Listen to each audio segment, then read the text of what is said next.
Have you ever wondered exactly how long it takes to finally win a game of chance? Like mathematically, what are the exact odds of losing and losing and losing until you finally secure that first win? Let's decode one of the most fascinating patterns in statistics, the geometric distribution. No fluff today, we are jumping right in.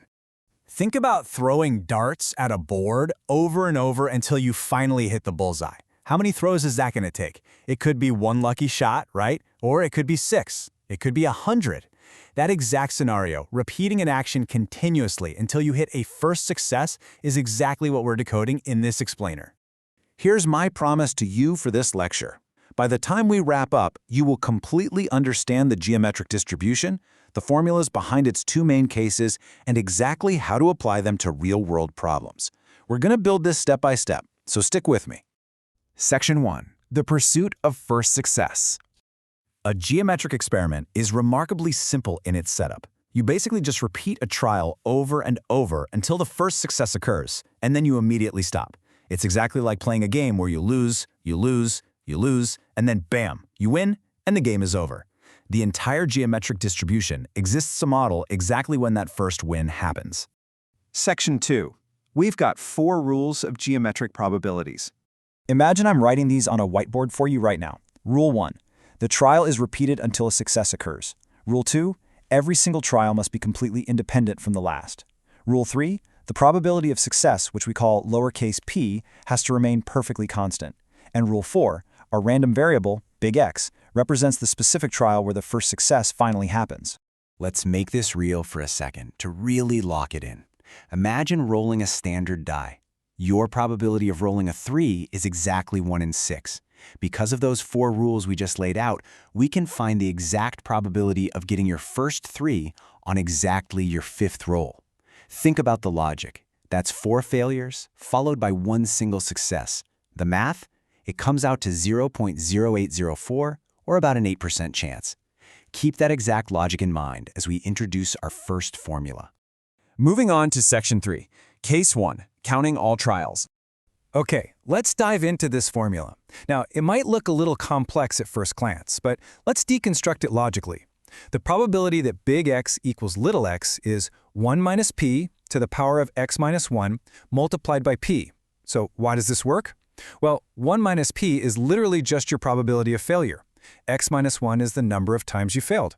So we multiply all those failures together and then multiply by p our single final success.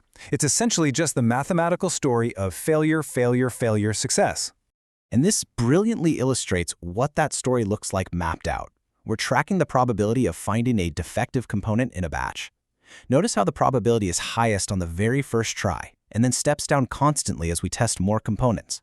That constant step down is known as a common ratio. For geometric distributions, it drops at a perfectly consistent rate, but theoretically, it could stretch out infinitely. Which brings us to Section 4, the memoryless property explained. Let's do a quick reset here with a classic student question. Wait, if baseball player Jones hasn't had a hit in 10 at-bats, isn't he, quote-unquote, due for one? I mean, it feels right intuitively, doesn't it? But watch out, because that is the classic gambler's fallacy.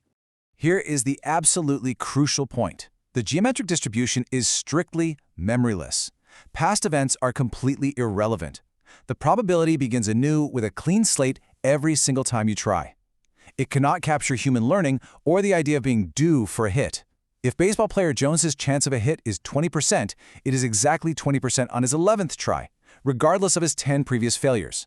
The math simply has no memory.